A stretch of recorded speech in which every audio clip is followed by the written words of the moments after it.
আমাদের ত্রাণ কার্যক্রম শুরু হয়েছিল 22 তারিখ থেকে। 22 আগস্ট হয়েছিল 14,60,173 টাকা। 23 তারিখে হয়েছে 1,08,23,947 টাকা। একটা পয়সা আপনারা আজকে থেকে চাঁদা দিবেন না, ঘুষখোরের অবস্থা 12টা বাজাই দেব। প্রিয় দর্শক, আসসালামু আলাইকুম। নতুন একটা নিউজ ভিডিওতে আপনাদের জানাচ্ছি স্বাগতম। এইমাত্র পাওয়া তাজা এবং গরম খবর, বন্যার্থীদের টাকা কিন্তু মেরে খেয়েছে ছাত্রলীগের সভাপতি সাদ্দাম। এখানে শেষ বন্ধুরা, আজকের এই ভিডিওতে আপনারা দেখতে পারবেন শেখ হাসিনার সাথেই কিন্তু নরেন্দ্র মোদীর তুলনা করা হয়েছে এবং বলছে সে প্রতারণা করেছে, এমন তথ্য কিন্তু আমাদের সামনে এসেছে। আজকের এই ভিডিওতে বিস্তারিতের মাধ্যমে সবকিছু দেখতে পারবেন। আশা করি ভিডিওটি স্কিপ না করে সম্পূর্ণ দেখে যাবেন, অনেক কিছু জানতে পারবেন এবং বুঝতে পারবেন। সেই সাথে আজকের এই ভিডিওতে আপনারা দেখতে পারবেন প্রবাসীদের জন্য সুখবর দিয়েছে ডক্টর ইউনূস। প্রিয় দর্শক বন্ধু, ভিডিওটি স্কিপ না করে সম্পূর্ণ দেখবেন, অনেক কিছু জানতে পারবেন। সেই সাথে যে ভিডিওর অংশ বেশি থেকে ভিডিওগুলো শুরু করেছিলাম, সেই ভিডিওগুলো আপনারা বিস্তারিতের মাধ্যমে একের পর এক দেখতে পারেন। বেশি কথা বলবো না, আপনাদের বিস্তারিত ভিডিওতে নিয়ে যাবো। বিস্তারিত ভিডিওটি দেখার আগে একটা রিকোয়েস্ট, যারা এখন চ্যানেল সাবস্ক্রাইব করে রাখেন, চ্যানেল সাবস্ক্রাইব করে দিয়ে পাশে থাকে বেল আইকনটি বাজিয়ে রাখুন। ইতিমধ্যে সাবস্ক্রাইব করে দিয়েছেন, সকলকে জানাচ্ছি অসংখ্য ধন্যবাদ। প্রিয় দর্শক বন্ধুরা, চলুন তাহলে এই ভিডিওতে একটি লাইক দিয়ে আমরা ধারাবাহিকভাবে সেই বিস্তারিত ভিডিওগুলো একের পর এক মোবাইলের স্ক্রিন থেকে দেখে আসি। পয়সা আপনারা আজকে থেকে চাঁদা দিবেন না, ঘুষখোরের অবস্থা 12টা বাজাই দেবো। প্রত্যেকটি রাজনৈতিক দল দায়ী। হঠাৎ করে ধোয়া তুলসী পাতা হয়ে গেছেন। পুলিশকে আমরা সংস্কারের দাবি তুলছি। অসৎ অফিসারদের ইতিমধ্যেই চাকরিচ্যুত করা হচ্ছে, বাকিদেরও চাকরিচ্যুত করা হবে। যদি ঘুষ চায় আপনারা আমাদেরকে বলবেন। রাজনৈতিক দলগুলো বাংলাদেশকে যেই নরকের জায়গায় নিয়ে গেছে, এর জন্য প্রত্যেকটি রাজনৈতিক দল দায়ী। যারা ক্ষমতায় ছিলেন কেউ দায় এড়াতে পারবেন না। হঠাৎ করে ধোয়া তুলসী পাতা হয়ে গেছেন, একাধিকবার রাষ্ট্র পরিচালনা করেছেন। আজকে এখন আমি কথা বললে অনেকে মাইন্ড করবে, আবার আমার বিরুদ্ধে লেগে যাবে, কারণ তাদের পয়সা পাতি আছে, নিউজ করাবে আমার বিরুদ্ধে, লোক লেলিয়ে দিবে। কাজেই সেই ক্ষেত্রে এখন আমাদের মতো ছোট মানুষের কথা বলা খুব ঝুঁকিপূর্ণ। এইখানে প্রথম আলোতে আপনার এই যে 22 আগস্ট একটা নিউজ হয়েছে, পরিবহনে চাঁদাবাজির হাত বদল আওয়ামী লীগ থেকে বিএনপি। এটা আমার কথা না, প্রথম আলো বাংলাদেশের লিডিং পত্রিকা নিউজ করেছে। তাহলে মানে কি লাভ হলো যে এই দখলদারি চাঁদাবাজি যদি একজনের হাত থেকে আরেকজনের হাতে যদি চলে যায় এবং সেটা যদি চলতে থাকে, তাহলে এই যে শ্রমিকরা, এখানে আব্দুর রহমান ভাই বলেছে, আমি যখন কারাগারে যাই প্রিজন পেনে দেখা হয়েছে হকার, পানি বেচে বাসে, দেখা হয়েছে রিক্সা চালায়, দেখা হয়েছে বাসের হেল্পার। ছাত্রদের আন্দোলনকে অবশ্যই আমরা গ্লোরিফাই করছি, আমরা সম্মানিত করছি, টকশো করছি, কলম লিখছি, তরুণদের নবজাগরণ, তারুণ্যের অদম্য শক্তি, এটা যেমন ঠিক, একই সাথে এই আন্দোলনে যে স্বাভাবিক ছাত্র জনতা শ্রমিকদের যে কন্ট্রিবিউশন, সেটা কোনোভাবেই অস্বীকার করা যায় না। ছাত্রদের প্রতি আমাদের সবার আবেগ আছে, আমরা কেয়ার নিচ্ছি। কয়েকজন শ্রমিক নারায়ণগঞ্জ থেকে, যাত্রাবাড়ি থেকে এসেছে, রক্ত পড়ছে, চিকিৎসা করাতে পারছে না। এই যে সরকারিভাবে দুটো হসপিটালে যে চিকিৎসা দেওয়া হচ্ছে, আপনার সিএমএইচ এবং ঢাকা মেডিকেল, এটাও কিন্তু অনেকে জানছে না। কাজেই শ্রমিক ভাইদের মাধ্যমে, এখানে টেলিভিশন, পত্রপত্রিকা, গণমাধ্যমের মাধ্যমে আমি জানাচ্ছি, এই নিউজটা আপনারা অন্তত একটু প্রচার করবেন যে আন্দোলনে আহত সকল শ্রেণী পেশার মানুষের জন্য ঢাকা মেডিকেল এবং সিএমএইচে আর্থিক সহায়তা সহ সব ধরনের চিকিৎসা সেবা তারা দিবে। কিন্তু কেউ যদি আবার বলে আমার 5 লাখ টাকা আগে খরচ হয়েছে আমাকে দেন, এইটা হবে না। আপনার যদি চিকিৎসা লাগে, ওষুধ কেনা লাগে, সেটার জন্য তারা কিন্তু আপনাকে সহায়তা করবে। আপনারা জানেন যে পরিবহন খাতের সন্ত্রাসী বলেন, মাফিয়া বলেন, গডফাদার বলেন, সেটি ছিলেন ঢাকা মহানগর দক্ষিণের সহসভাপতি এবং এই যে সড়ক পরিবহন শ্রমিক, এই দোকানের জোর করে যে দোকানদার ছিলেন খন্দকার এনায়েতুল্লাহ। তার গত 15 বছর আগের, সাংবাদিক ভাই সহ সবাইকে বলছি, আমার কথা বিশ্বাস করা লাগবে না, 15 বছর আগে সে কয় কোটি টাকার মালিক ছিল, আর এখন কয় হাজার কোটি টাকার মালিক হয়েছে। এখন এনায়েতুল্লাহ দেশ থেকে ভেগেছে, কিন্তু তার যে পরিবহন সহ হাজার হাজার কোটি টাকার প্রপার্টি আছে। ইতিমধ্যেই দেখতেছি পত্রপত্রিকায় নিউজ হচ্ছে, অনেকের নাম পরিবর্তন করে সেগুলো ভাগ বাটোয়ারা করে চালাচ্ছে। এবং এই এনায়েতুল্লাহ সহ এই যে শ্রমিকদের রক্ত চোষা মাফিয়া গ্যাং, তারা এই যে ইউনিক হাইটস ব্লক টাওয়ারে যে আপনার এই যে সড়ক পরিবহনের অফিস থেকে শুরু করে গুলিস্তান, মহাখালী, যাত্রাবাড়ি, সায়দাবাদ, গাবতলী, সমস্ত অফিসগুলো কিন্তু আরেকটা দখলদার দখলে নিয়ে এনেছে। রাতারাতি কমিটি হয়ে গেছে। কিভাবে কমিটি হলো? কে তাদেরকে অথরাইজেশন করেছে? এই সমস্ত দখলদারদের বিরুদ্ধে মালিক শ্রমিকদেরকে ঐক্যবদ্ধভাবে লড়তে হবে। একটা পয়সা আপনারা আজকে থেকে চাঁদা দিবেন না, এক পয়সাও না। আমরা জানি এইটা ওপেন সিক্রেট ব্যাপার, পরিবহনের যে চাঁদা প্রতি বছর টিআইবির মতো একটি গবেষণা প্রতিষ্ঠান পরিষ্কারভাবে তথ্যের উপরে ডিপেন্ড করে বলেছে 1855 কোটি টাকা প্রতি বছর এই যে চাঁদা ওঠে এখান থেকে, এই চাঁদার ভাগ পায় কারা? Traffic police, BRTA, highway police, রাজনৈতিক দলের নেতৃবৃন্দ। কিন্তু বন্ধুগণ, এখন পুলিশকে আমরা সংস্কারের দাবি তুলছি। দুর্নীতিবাজ, দলবাজ, অসৎ অফিসারদের ইতিমধ্যেই চাকরিচ্যুত করা হচ্ছে, বাকিদেরও চাকরিচ্যুত করা হবে। কাজী পুলিশ এখন একটি পেশাদার জনবান্ধব বাহিনীতে পরিণত হবে। তার জন্যই আমরা রক্ত দিয়েছি, জীবন দিয়েছি। কোন পুলিশ ঘুষ খাবে না, অন্যায়ভাবে ট্রাফিকের কোন পুলিশ কিংবা থানা পুলিশ এখন থেকে 1 পয়সাও ঘুষ নেওয়ার সাহস দেখাবে না। যদি ঘুষ চায় আপনারা আমাদেরকে বলবেন, সবাই মিলে ওই ঘুষখোরের অবস্থা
মানুষ বিপদে বললে ব্যাগে যদি ফিরে করছে ভুল আর বিচার হইব মানে এখন পরিবারদের সমস্যা জাগো জাগো সমস্যা এরাও মনে করে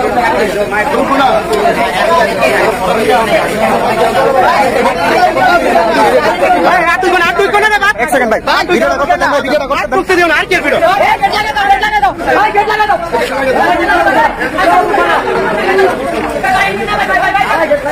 ভাই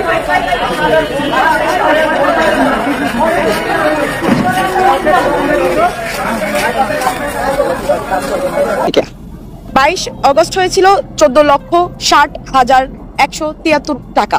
14,60,173 টাকা, এটা ছিল প্রথম দিনের। 23 তারিখে হয়েছে 1,08,23,947 টাকা। 24 তারিখে হয়েছে, যেটা তৃতীয় দিনে হয়েছে গতকালকে, 2,42,47,470 টাকা। গতকাল রাতে আমরা 2 কোটি। প্রবাসীদের উদ্দেশ্যে ডক্টর ইউনূসের পুরো ভাষণের মধ্যে সবচেয়ে গুরুত্বপূর্ণ আমার কাছে যে কথাটা মনে হয়েছে, এইটা সবচেয়ে জরুরি ছিল।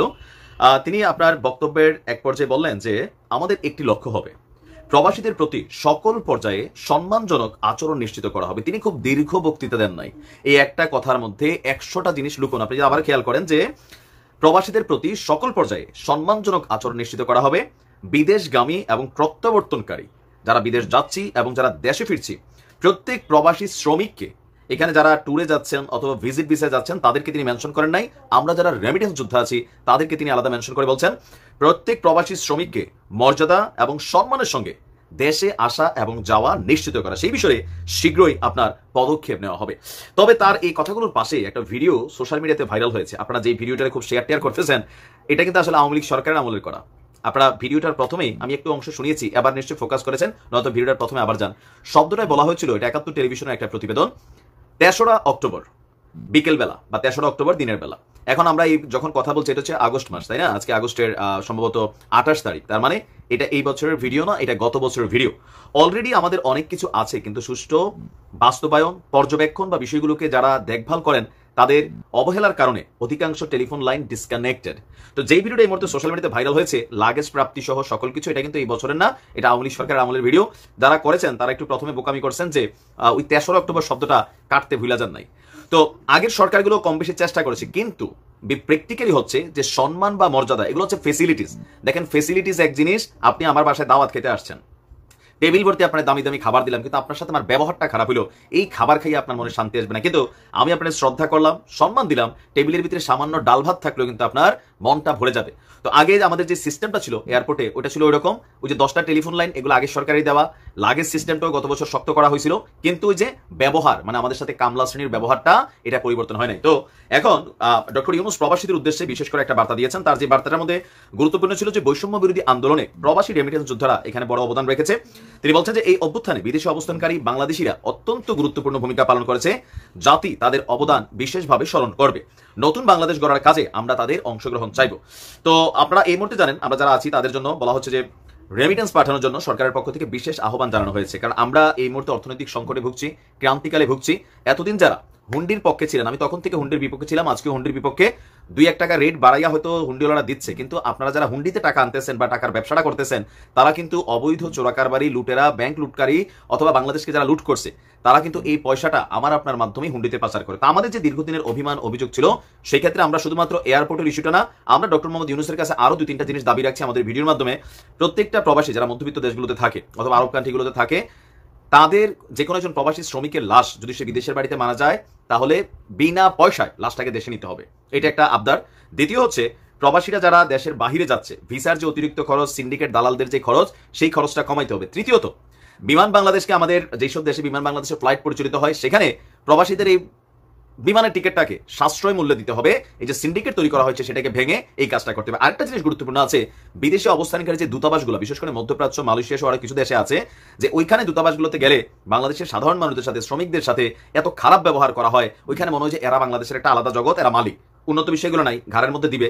তো ওইসব দেশেও যেন প্রবাসীরা আপনার যাওয়ার পরে খুব দ্রুত তারা সার্ভিসটা পায়, এটা নিশ্চিত করতে হবে। আর একটা ফাইনাল আমাদের দাবি, সেটা হচ্ছে বাংলাদেশে আমরা অনেকে ছুটিতে যাই খুবই অল্প সময়ের জন্য, তো যাওয়ার পর অনেকের পাসপোর্ট কারেকশনের ইস্যু থাকে, রিনিউ করার ইস্যু থাকে, অনেক ধরনের ছোটখাটো ঝামেলা থাকে। এই কাজগুলোর জন্য জনগণের কাতারে দাঁড়াইয়া এই কাজগুলো করতে গেলে আমাদের সমস্যা হয়, অল্প সময় যেহেতু থাকে।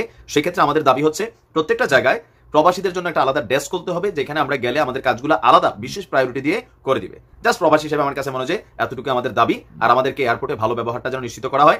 আমরা বিশ্বাস করি ডক্টর ইউনূসের নেতৃত্বে এটা সম্ভব হবে। ভারতের প্রধানমন্ত্রী নরেন্দ্র মোদী প্রতারণা করেছেন এবং তার এই প্রতারণার স্টাইলটা বাংলাদেশের পালিয়ে যাওয়া স্বৈরাচার শেখ হাসিনার সাথে বেশ মিল আছে।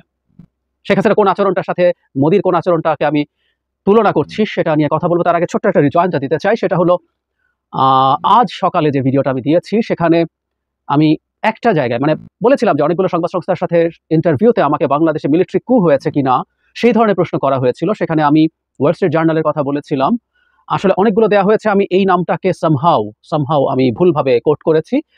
এটা হচ্ছে আসলে তাদের দিক থেকে জানতে চাওয়া হয়েছিল যে বাংলাদেশের মিলিটারির রোলটা কেমন ছিল এবং ক্ষমতা নেওয়ার সুযোগ থাকার পরও তারা কেন ক্ষমতা গ্রহণ করেনি সেটা। সুতরাং তারা স্পেসিফিকলি এটা কু ছিল কিনা এরকম কোনো প্রশ্ন করেনি। আমি দুঃখিত, আমি ক্ষমা চাইছি ওয়াল স্ট্রিট জার্নালের কাছে, কারণ তাদের উপরে আমি এমন একটা কিছু বলেছি তাদেরকে কোট করে যেটা আসলে সঠিক ছিল না। আমি ভবিষ্যতে এই ব্যাপারটায় সতর্ক থাকবো। যে বলেছিলাম অনেকগুলো ক্ষেত্রে কথা বলেছি, অনেকের সাথে কথা বলেছি এবং অনেকেই আমাকে জিজ্ঞেস করেছেন এবং তারাও কিছুটা সেনাবাহিনী নিয়ে যেহেতু জিজ্ঞেস করেছিলেন, আমি এটাকে সামহাউ ভুলভাবে আপনাদের সামনে এনেছি। যাই হোক, যে বিষয় নিয়ে কথা বলতে চাই সেটা হচ্ছে জনাব নরেন্দ্র মোদী একটা টুইট করেছিলেন, আমাদের মনে থাকার কথা, আমি নিজেও এটা নিয়ে ভিডিও করেছি। সেটা হচ্ছে তিনি বলেছেন তিনি জনাব বাইডেনের সাথে কথা বলেছিলেন এবং তার সেই টুইট এখন তো অবশ্যই এক্স বলে, ওনার এক্সে উনি বলেছেন যে বাইডেনের সাথে আলোচনায় তিনি যে ইউক্রেনে গিয়েছিলেন, ইউক্রেনের যুদ্ধ কিভাবে বন্ধ করা যায়, শান্তি আনা যায়, সেগুলো নিয়ে নাকি আলাপ করেছেন। একই সাথে তিনি এটাও বলেছেন যে তিনি নাকি বাংলাদেশের পরিস্থিতি নিয়ে বাইডেনের সাথে কথা বলেছেন এবং সেখানে হিন্দু সম্প্রদায়ের মানে সংখ্যালঘু বিশেষ করে হিন্দু সম্প্রদায়ের পরিস্থিতি নিয়ে, তাদের নিরাপত্তা নিয়ে জোর দিয়েছেন। মানে এসব করে এবং শেষ পর্যন্ত যা বেরোলো তাতে ভারত সুপার পাওয়ার হিসাবে কত নিচে নেমে গেল। সেখানে বলেছিলাম এটা আরো নিচে নেমে গেছে, কারণ আমেরিকার যে অফিসিয়াল স্টেটমেন্ট, সেই স্টেটমেন্ট, হোয়াইট হাউসের যে স্টেটমেন্ট, সেখানে বাংলাদেশ কোনোভাবেই উল্লেখ ছিল না। একটু পরে কি লেখা ছিল, প্রথম আলো ট্রান্সলেট করেছে এটা। বিবৃতিতে বলা হয় মোদী সাম্প্রতিক পোল্যান্ড ও ইউক্রেন সফর নিয়ে তার সঙ্গে কথা বলেছেন বাইডেন, পাশাপাশি আগামী সেপ্টেম্বরে অনুষ্ঠেয় জাতিসংঘের সাধারণ পরিষদের বৈঠক নিয়েও তিনি মোদীর সঙ্গে কথা বলেছেন। তো বিবৃতি আরো বলছে পোল্যান্ড ও ইউক্রেনের ঐতিহাসিক সফরের জন্য ভারতের প্রধানমন্ত্রী প্রশংসা করেছেন বাইডেন। কয়েক দশকের মধ্যে এই প্রথম ভারতের কোনো প্রধানমন্ত্রী এমন সফর করেছেন। শান্তি প্রতিষ্ঠার বার্তা, জ্বালানি খাত ইউক্রেনের জন্য চলমান মানবিক সহায়তা অব্যাহত রাখার বিষয়ে নরেন্দ্র মোদীর দেওয়া বার্তার প্রশংসা করেছেন জো বাইডেন। একই সঙ্গে জাতিসংঘের সনদের ভিত্তিতে আন্তর্জাতিক আইন অনুযায়ী সংঘাতের শান্তিপূর্ণ সমাধানের জন্য দুই নেতা তাদের অব্যাহত সমর্থনের বিষয়ে ফোনালাপের প্রতিশ্রুতি দেন। হোয়াইট হাউসের বিবৃতিতে আরও বলা হয়েছে, যুক্তরাষ্ট্র প্রেসিডেন্ট ও ভারতের প্রধানমন্ত্রী ভারত প্রশান্ত মহাসাগরীয় অঞ্চলের শান্তি ও সমৃদ্ধি রক্ষায় ভূমিকা রাখতে কোয়াডের মতো আঞ্চলিক জোটের মাধ্যমে একসাথে কাজ করতে তাদের অব্যাহত প্রতিশ্রুতির উপরে জোর দিয়েছেন। এখন খেয়াল করি, নরেন্দ্র মোদী হিন্দুদের ব্যাপারে কথা বলেছেন বা বাংলাদেশ ইস্যু ছিল, এটা যখন হোয়াইট হাউসের স্টেটমেন্টে নাই, তার মানে এটা আসলে তারা স্বীকার করেনি এবং আমরা ধরে নেব এরকম কোনো আলাপই হয়নি। নরেন্দ্র মোদী এটা করেছেন। এটাই বলছি যে শেখ হাসিনার মতো তৃতীয় শ্রেণীর একটা প্রতারণা এটা হয়েছে। কেন? আমাদের মনে থাকার কথা যে একবার এটা নিয়ে অনেক জল ঘোলা হয়েছিল। প্রধানমন্ত্রী তখন যেহেতু আমেরিকা চাপ দিচ্ছেন, নানান রকম এন্ডোর্সমেন্ট খুঁজে বেড়াচ্ছেন, ঋষি সুনাক তার সাথে কি করলো, হাঁটু গেড়ে বসলো কিনা, ও করলো কিনা, সে করলো কিনা। একবার উনি ব্রিটেনে গেলেন, আমি ভুল না করে থাকলে সেটা ছিল রানীর যে মৃত্যু হলো তারপর তাকে সমাহিত করার সময়কার যে অনুষ্ঠান, সেখানে একটা সোফায় বসে জনাব ঋষি সুনাক প্রধানমন্ত্রীর সাথে কুশল বিনিময় করেছিলেন। সেটাকে বাইল্যাটারাল মিটিং হিসাবে বাংলাদেশে আনা হলো, মানে সরকারের পক্ষ থেকে বলা হলো, এবং সেই সময়কার ওখানে ব্রিটেনের যিনি হাই কমিশনার ছিলেন মিস মুনা তাসনিম, তিনি এটা নিয়ে প্রকাশ্যে মিডিয়ার সাথেও কথা বলেছিলেন। আমরা পরবর্তীতে এটা অ্যানালাইজ করে দেখিয়েছি যে ব্রিটিশ প্রাইম মিনিস্টারের যে অফিসিয়াল ওয়েবসাইট, সেখানে কার কার সাথে বসছেন, আমার যতদূর মনে পড়ে সময় ওই দিন উনি রুয়ান্ডার প্রেসিডেন্টের সাথে বসেছেন, সেটাও ওখানে ক্লিয়ারলি প্রত্যেকটা ওয়েবসাইটে কার কার সাথে বাইল্যাটারাল মিটিং হয়েছে সেটা আছে। শেখ হাসিনা সেখানে ছিল না। তাহলে শেখ হাসিনা আসলে এটাকে ব্যবহার করতে চেয়েছেন মিথ্যা প্রতারণামূলক ভাবে যে তিনি ব্রিটিশ প্রাইম মিনিস্টার দিয়ে এন্ডোর্সড হয়েছেন। তিনি তার অভ্যন্তরীণ যে লোকজন তাকে ক্ষমতায় রাখে, যারা নার্ভাস ছিল, তার দলের লোকজন, তার প্রশাসন, প্রশাসন লীগ, পুলিশ লীগ আমরা এভাবে বলি, তাদেরকে কনফিডেন্স দেওয়ার জন্য দেখো আমি ব্রিটিশ প্রাইম মিনিস্টারের সাথে বাইল্যাটারাল মিটিং হয়েছে। যারা মোদিরা এই প্রতারণাটা ওই রকম। বাইডেনের সাথে কথা হয়েছে, এখন এর মধ্যে বাংলাদেশ ঢুকিয়ে দিচ্ছেন, ঢুকিয়ে আপনি দেখাতে চাইছেন যে আপনি আমেরিকাকে ইত্যাদি বলছেন। যদি আমি গতকালই বলেছি আমেরিকাকে আপনার বাংলাদেশ ইস্যু নিয়ে কথা বলতে হয়, ইট ইটসেলফ প্রুভস যে আপনি আসলে কতটা নিচে নেমে গেছেন। আপনার সেই সক্ষমতা, বিরাট হ্যাডাম আর কাজ করছে না। আর এখন প্রতারণা করে এটা আরো হাস্যকর বানিয়ে ফেললো জনাব মোদী। ব্যাপারটা এরকম দাঁড়ালো এখন, সেটা হচ্ছে তিনি এটাকে প্রতারণামূলকভাবে ব্যবহার করে কিছু গেইন করতে চাইছেন। একটা এত বড় রাষ্ট্রের, একটা এত বড় গণতান্ত্রিক, এখন পর্যন্ত নির্বাচনটা যেহেতু হয় ওখানে মোটামুটি ঠিকঠাক, সেই গণতান্ত্রিক রাষ্ট্রের প্রাইম মিনিস্টারের দিক থেকে এটা অত্যন্ত শিশুতোষ ডিজাস্টার হয়ে গেছে। অবশ্য আমরা খুশি, ভারত তার পররাষ্ট্রনীতিতে বা অন্যান্য জায়গায় যত ডিজাস্টার ঘটাবে সেটা আমাদেরকে আনন্দ দেয়।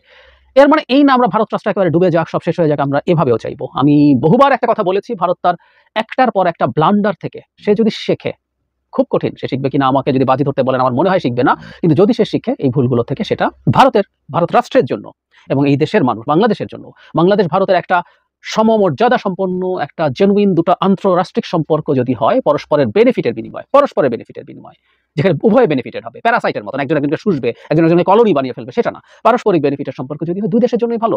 সুতরাং এসব ব্লান্ডার ভারতের সমাজে অন্তত এসব ব্লান্ডার নিয়ে শোরগোল হওয়া উচিত।